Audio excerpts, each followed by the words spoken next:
Ever have the feeling that the world is full of disasters, calamities, catastrophes? Well, so did our ancient ancestors.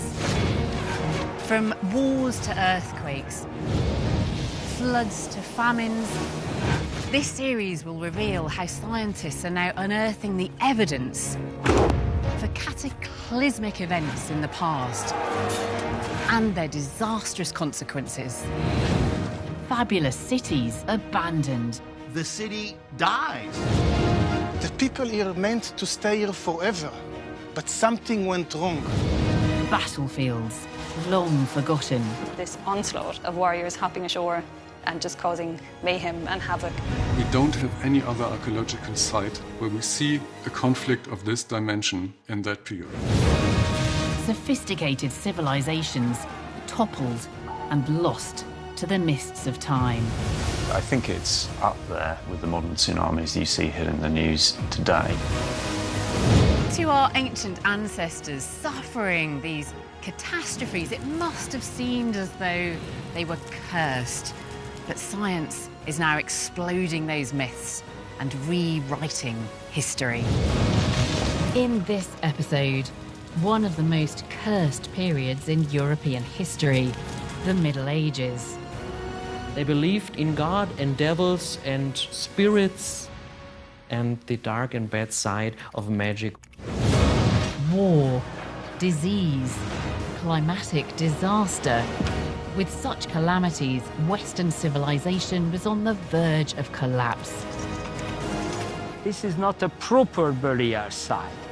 It is a site of a massacre, of a killing. So how did they survive? And how did these catastrophes lay the foundation for the modern world?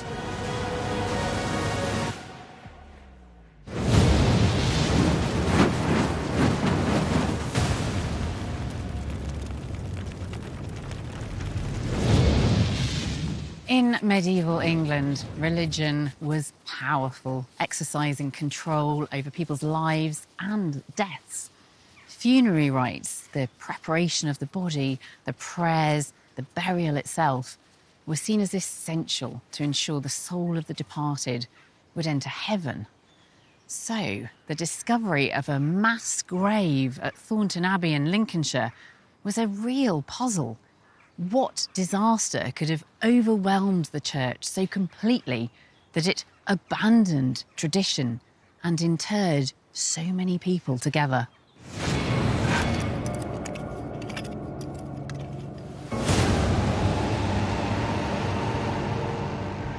The mass grave at Thornton Abbey is really unique. To find a mass grave in the countryside, in a rural setting, is really very rare. Dr. Hugh Wilmot from the University of Sheffield is the archaeologist leading the excavation of this unusual site.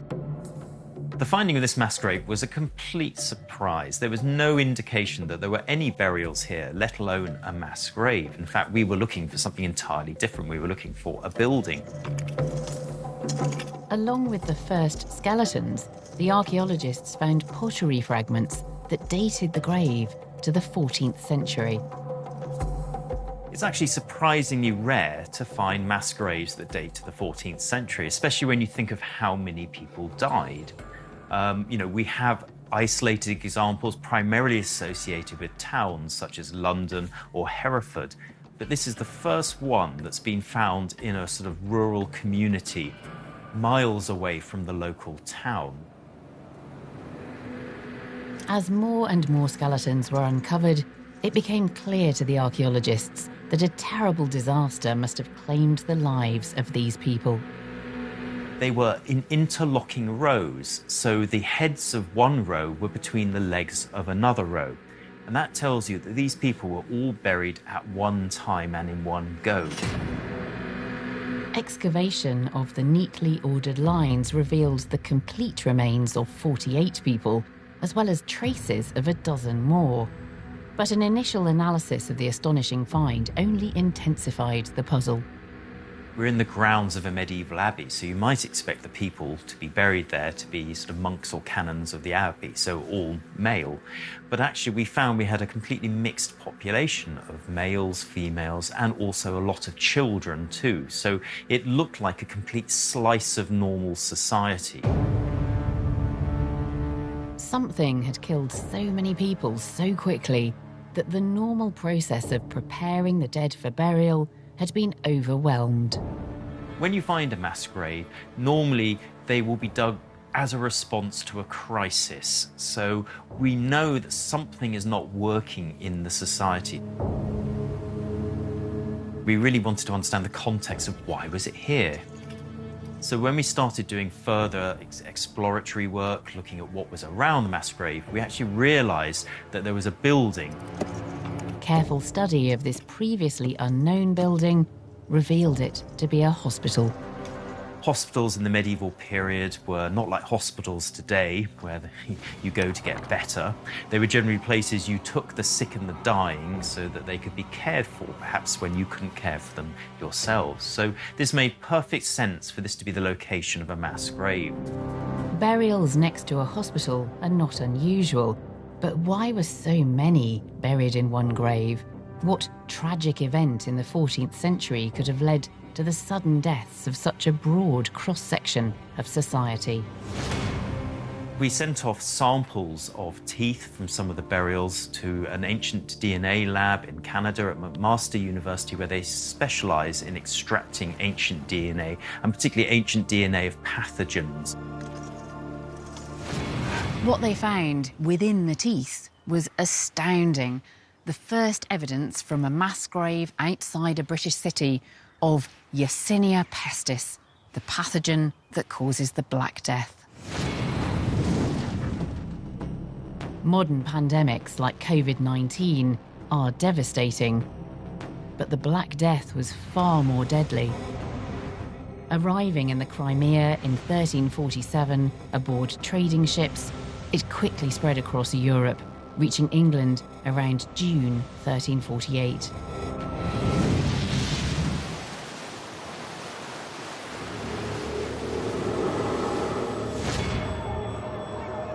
This terrifying disease caused blackening and swelling of the lymph nodes, usually at the neck, armpit and groin. The swellings were called buboes, giving the pandemic its name. Bubonic plague, the Black Death. Dr. Piers Mitchell is a paleopathologist and director of the Ancient Parasites Lab at Cambridge. The Black Death is spread by a bacteria called Yersinia pestis. Now, this is normally spread by the bite of little insects, such as rat fleas, or also been shown to be spread by human body lice.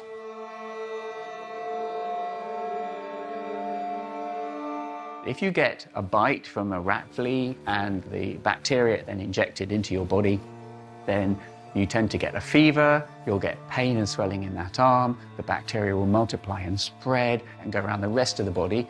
That's when septicemia happens, when the bacteria are multiplying in the blood, and that's when you're going to die soon from the plague.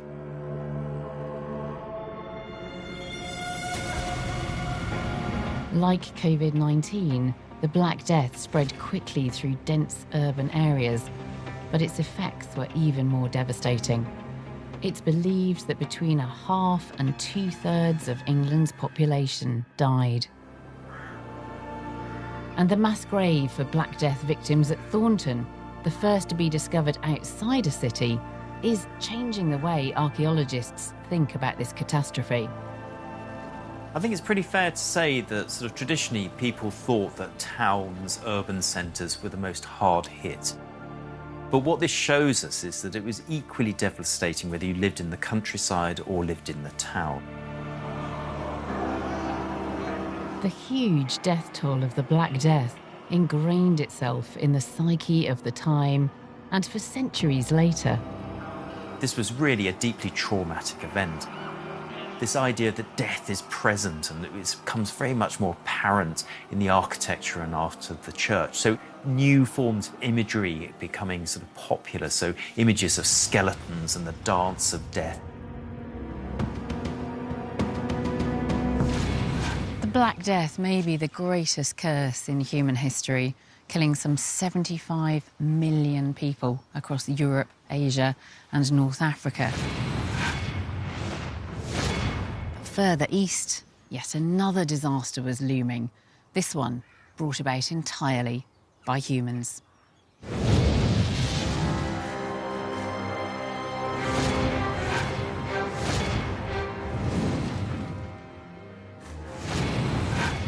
In the 13th century, Europe fell victim to a deadly curse, one that devastated farms and cities, laid low the rich and poor, killed millions. But this was no natural disaster.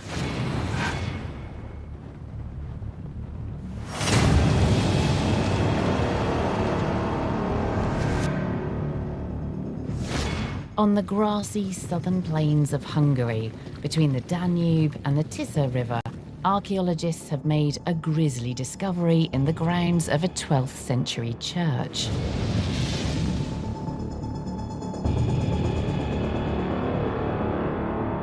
It's a ditch which is filled with human body parts.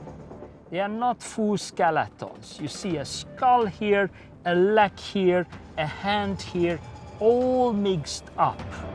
But this is no church cemetery.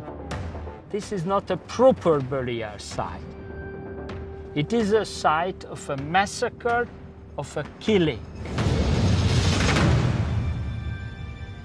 Archaeologist Józef Lavlovsky is leading the investigation to find out who these people were and how they came to such a violent end.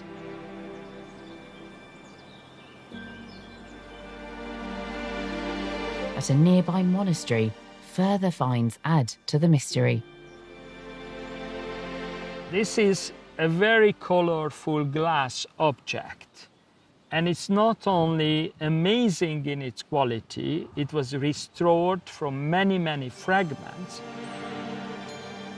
And this object is one of the highest quality glass produced in the period. That's why the pieces still today are transparent, beautifully colorful. They were produced in Syria because at that time the center of glass production was that part of the Mediterranean.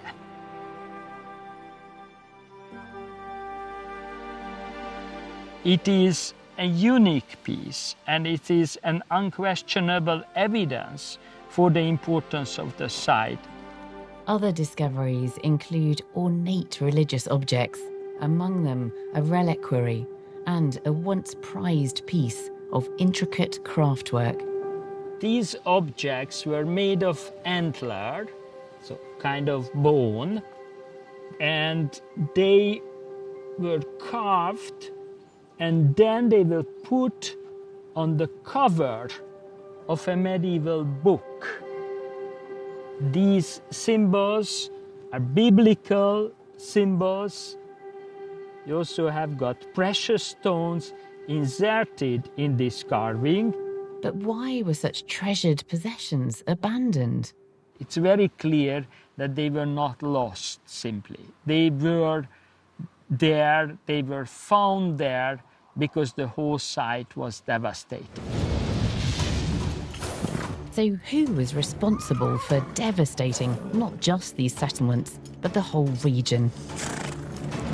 The answer can be found in both contemporary written records and art. It was a Mongol invasion.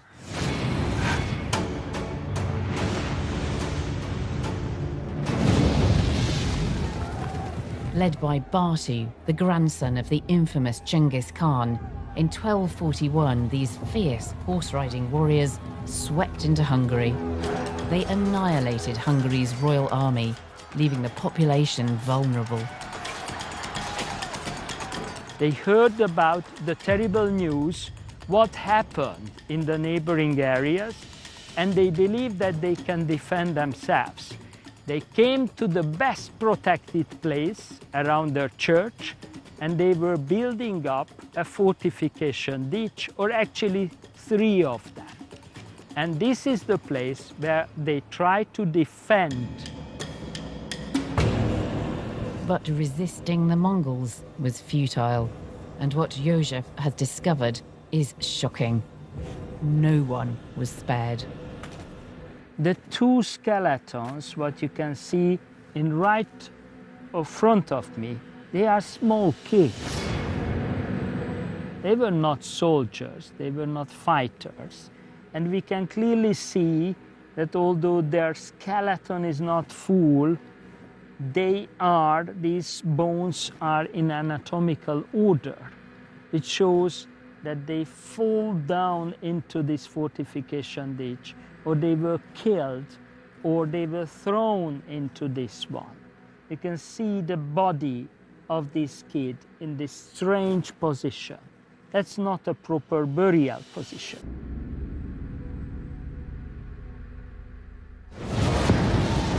Josef's ongoing work seems to confirm that this horrific picture was played out time and time again as the Mongols wreaked carnage across Hungary on an unprecedented scale. Really serious destruction. Whole areas emptied, whole areas devastated, people killed under very, very brutal conditions. And then, suddenly, they disappeared. The reason why is still debated. Perhaps it was to crush a rebellion in newly conquered lands in southern Russia, or to return to Mongolia to contest the leadership of the Mongol Empire, or even because heavy rains in Hungary made it impossible for the Mongols to find adequate feed for their horses. Whatever the reason, Hungary and the rest of Europe were spared. And when the Mongols returned in 1285, the Hungarians were much better prepared. Castles had been built, and these new fortifications were instrumental in saving the kingdom from conquest. When forewarned, humanity can be adept at making preparations to stave off disaster. But for our ancestors, there were calamities in the face of which they were defenseless. Coming up, a disfiguring disease that blighted the medieval world. This is a skull of a young teenage girl, and what you see, the hard palate is totally destroyed.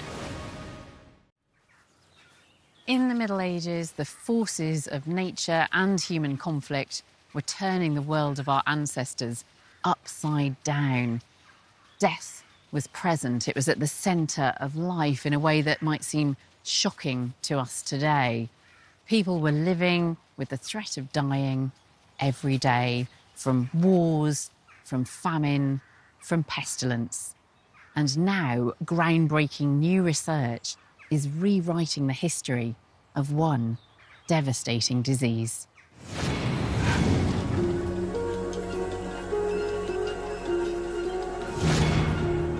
The town of Lund in southern Sweden. Beneath the surface, archaeologists have made a fascinating discovery. Dating back 1,000 years to the Viking Age, the remains of a much older city with a terrible history.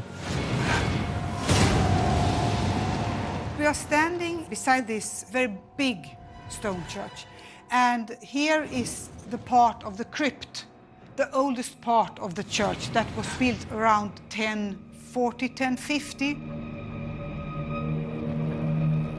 It's a very important building for Lund as a city.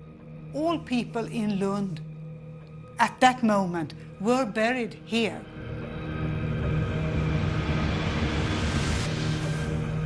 In this cemetery, there were at least 7,000 individuals buried.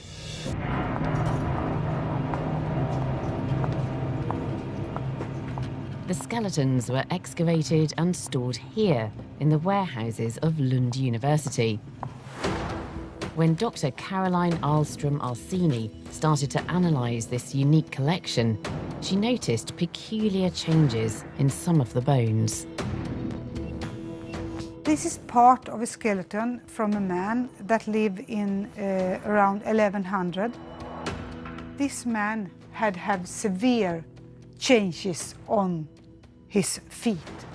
So severe that they had to amputate his left foot. And the right foot is severely damaged. So bad that I don't think that he would be able to walk. This is a skull of a young teenage girl. And what you see, the hard palate is totally destroyed. You see there is a hole in the jaw. Caroline realised that these gruesome disfigurements were all signs of a terrifying curse of the ancients. Leprosy.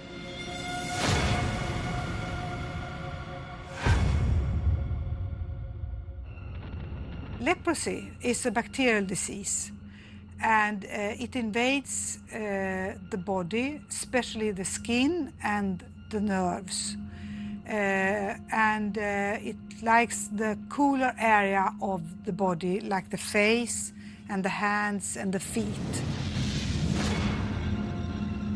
The changes in the face often affects the nose and the upper part of the maxilla, so the nose sometimes becomes a big hole. Leprosy was thought of as a living death.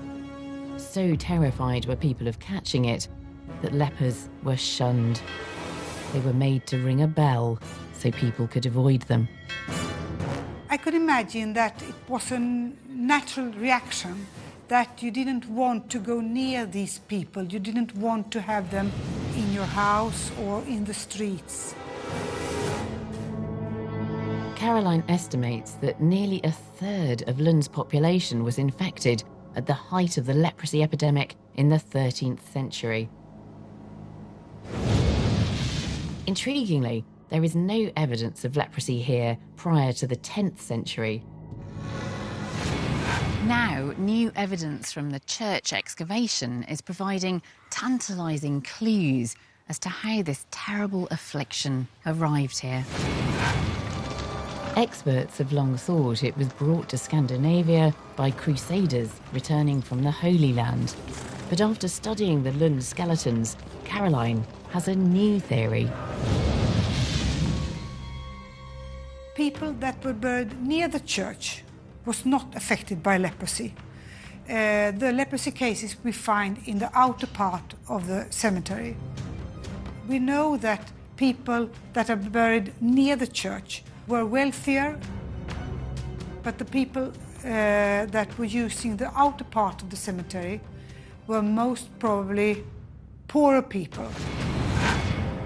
Probably slaves. There were probably people coming from the Slavic area.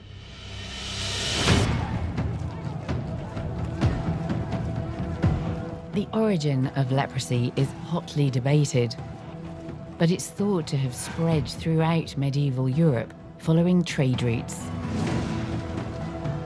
Leprosy came to Scandinavia with the Viking trading, most probably with slaves that the Vikings brought here. Leprosy started already in the late Viking Age. In Lund, it was already an epidemic. Dr. Ahlström Arseni's research reveals that leprosy was blighting Europe decades before the First Crusade, completely revising the history of this gruesome disease. Coming up, climate change devastates coastal villages. The water would have come so quick that it would have completely drowned the whole landscape over here. But transforms a small settlement into a prosperous city. In the 13th century, people living in the Netherlands may not have had to face the Mongol hordes, but they still faced a deadly threat, a force so powerful it could reshape a nation's landscape and change the course of history at the cost of thousands of lives. a threat we still grapple with today.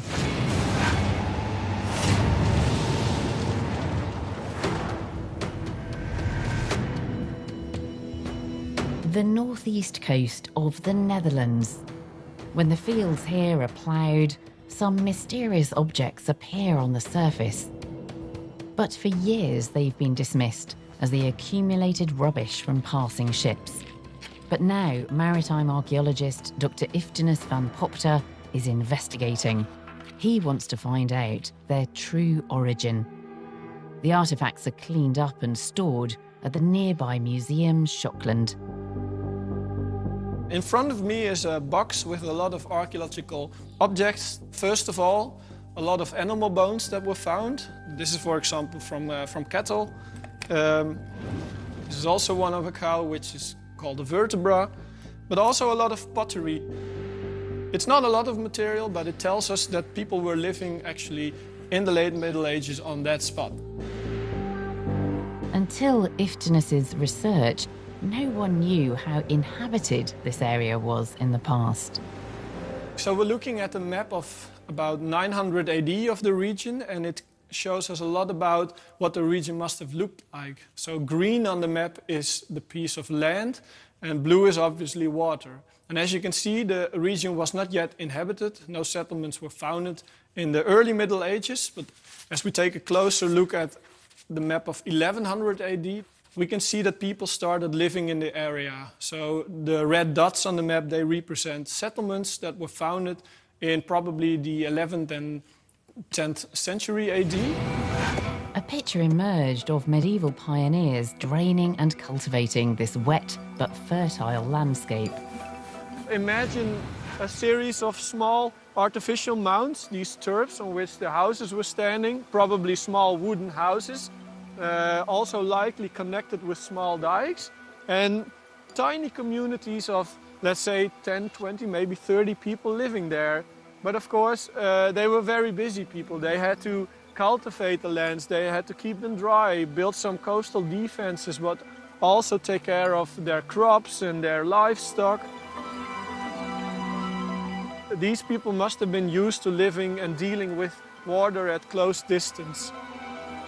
So where did all the people go? When the area was first settled, there was a peat barrier protecting the land from the sea. But then the climate changed.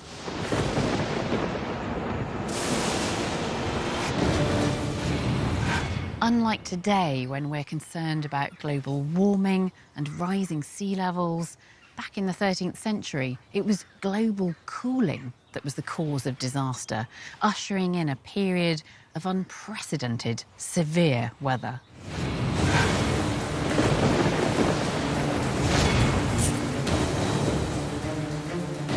There was a massive storm front in the northern part of Europe that developed major waves.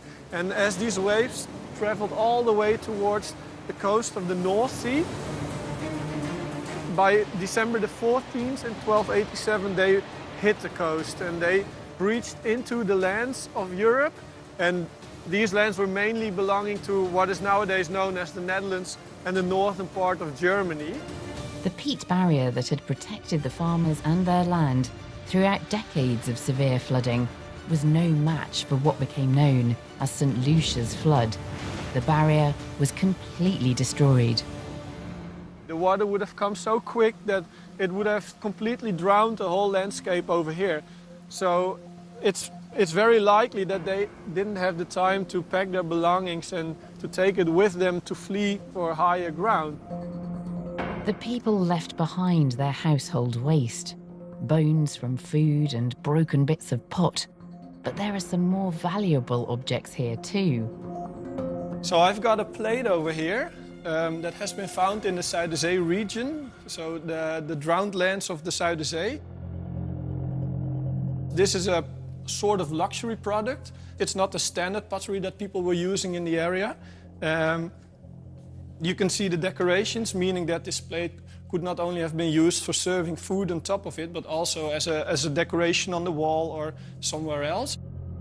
So sudden was the flood that many people were unable to escape. It's thought that at least 50,000 people died. We presume that there must have been an enormous loss of life because these people couldn't go anywhere else. There wasn't that much land, and they, of course, didn't have the big boats and other ways of transport to get away, so there was just no way to get out. The landscape was transformed. Where there were once farms and villages, there was now water, a corridor stretching inland from the sea. And the most important town that flourished from this corridor that was created was Amsterdam.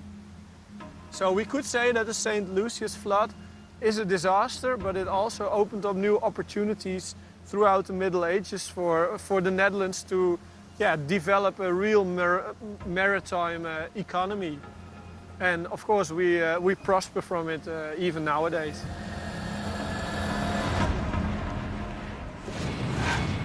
St. Lucia's flood devastated the Netherlands, but in the end it was also its making. Following the flood, with its access to the sea, Amsterdam became one of the major trading hubs in the world, and the Dutch rose to become one of the greatest maritime powers.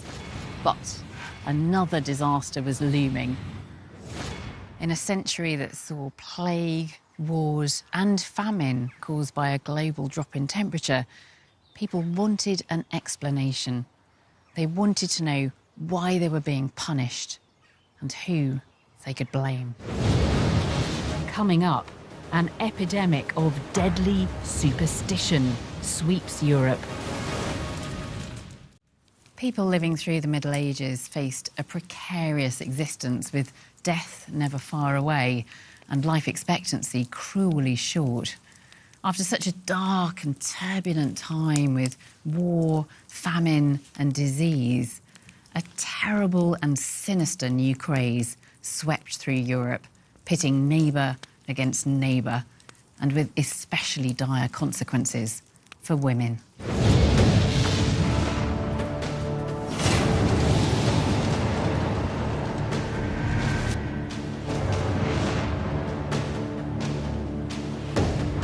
Switzerland, the French-speaking alpine region of Valais, home of the Matterhorn and Lake Geneva. And in the 15th century, the location of a diabolical event that tore the community apart and sparked 3 centuries of killings, resulting in over 50,000 deaths, most of them women. What could have caused such a catastrophe? In the 14th century, life across Europe took a turn for the worse. We're going into a little ice age of heavier rainfall, fiercer winds and worse winters, so people are more on the edge. Temperatures across Europe plummeted as much as 2 degrees Celsius. The Baltic Sea froze over and crops were blighted by never-ending rain. People's farms are pushed to the margin by the weather, so a small amount of misfortune can ruin people in a way that it couldn't before. Was climate change the cause of the deadly event in Switzerland? Climate science didn't exist in the Middle Ages, but this terrible luck had to have a cause. But who or what was to blame? In the valleys of the Swiss Alps, villagers were desperate. It was as if their god had abandoned them. They're suffering an unusual amount of sickness among their children who are dying, and among their animals and in their crops, and they feel cursed. With no understanding of the disease, people turned to superstition. Sanitary conditions and medical knowledge means that epidemics are rife. Knowledge of medicine is so low that most diseases can't be identified. They seem to come out of nowhere. A message brought to the region by preaching friars struck a nerve. It told of a new terror, a satanic crusade that used witches to harm people. The cursed villagers of the Valais were quick to react. The local lords, the barons, decide to take up the cause and start hunting down these presumed witches. And because there's nobody to control or check these guys, the whole fear spreads very fast. People turned on their neighbours. Anyone who seemed suspect or untrustworthy was rounded up and put on trial. The people who were accused of witchcraft in the Valais simply got everything that had gone wrong for local people laid at their charge, killing sheep in the shape of wolves, ruining the crops with storms, afflicting adults with illness and all manner of misfortune, but above all, and this is the big one, causing children to sicken and die so that they could then dig up their corpses and use their bodies in evil magic and indeed eat them. The accusations seem so far-fetched to our modern ears, yet for these people, they were the most likely explanation for all their ills. Incredibly, the so-called crimes of the accused were recorded in detail by a local clerk of the court, Johannes Frund. The devil had promised to make them rich, powerful, and able to avenge themselves on enemies for denying Christianity. They made an annual homage to the devil, who usually appeared as a black animal, such as a bear or a ram, or a completely fabulous monster. He encouraged them to kill humans by poison or other means. He transported them by night from one mountain to another, and one village to another, by making them sit on a chair in which an ointment was spread.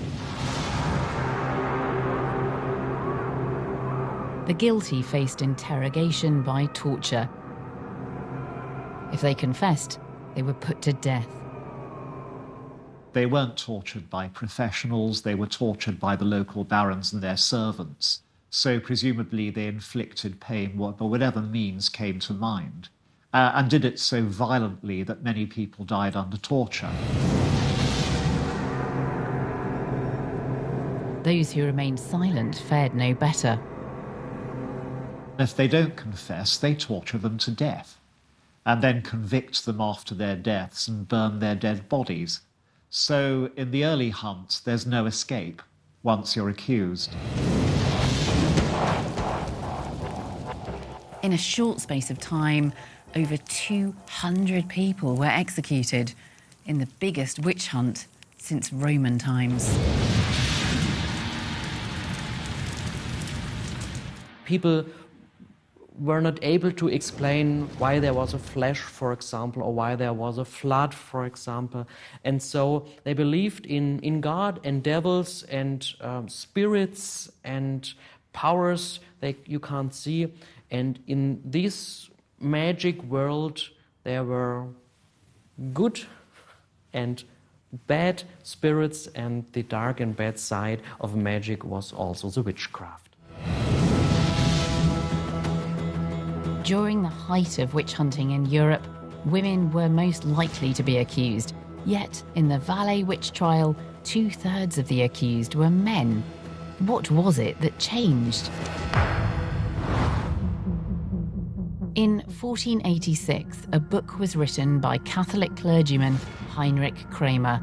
Its Latin name is the Malleus Maleficarum, roughly translated as the Hammer of the Witches. Question 14, concerning the things that the judge has to consider before setting out the list of questions in the prison and torture chamber. It's step 9. What the judge must do is easy to explain. As common justice demands, the denounced woman is sentenced to the penalty of blood only if convinced by her own confession. The book was widely popular, a handbook for witch hunters. It standardized the treatment of suspect witches and outlined how they were to be interrogated. The most common torture instrument and device was a thumbscrew. You would place the fingers between the metal plates and then screw it down, and whilst screwing down, this caused a very painful squeezing of the thumbs until blood comes between the nails and the nail bed, which is very, very painful. If that didn't work, next came the rack. The wrists of the person being interrogated were fixed at the top, whilst their feet were bound in the bottom with a rope. The rope was wrapped around this wheel, and upon turning the wheel, the person would be stretched out. This led to a very painful dislocation of arms. And then came the worst of all, the excruciatingly painful dry hoist. The person being questioned, their arms were bound behind the back and then hoisted up on the hook you can see here, and this led to a very painful dislocation of arms. In very severe cases, one could intensify the pain by binding stone weights on the feet of the person to intensify the weight and therefore the pull. However much a person was able to bear these methods of torture, they were trapped. There could only be one outcome. If a person endured torture without confession, then it was with the help of the devil, and therefore this person was committed and sentenced to death, having a pact with the devil and being a witch. But of course, a confession wouldn't save the accused, but prove their guilt and end in the same way, with a death sentence. And the hammer of the witches had another terrible legacy. Prior to the witch's hammer, almost every accused person accused of witchcraft was male, or approximately 50 were male and 50% were female. After the witch's hammer, almost every person accused of witchcraft was female. So the feminization of the crime of witchcraft, the focus on the female sex, was written down in this malicious book. Kramer's work redefined the witch as an evil woman and condemned thousands of them to death over 3 centuries. Incredibly, the witch-hunting frenzy, though it peaked in the 17th century, lasted well into the modern era. By the 1800s, though, people were accepting that killing so-called witches wasn't easing their ills, and that there were, in fact, more rational explanations for their misfortunes. The cursed Middle Ages came to an end, an era of enduring famine, deadly epidemic, brutal wars, and natural disasters that left their mark on the modern world. Up now, to celebrate 100 years since the discovery of his tomb, we venture deep into the mysteries surrounding King Tut, allies and enemies, or over on SBS World Movies, its resistance.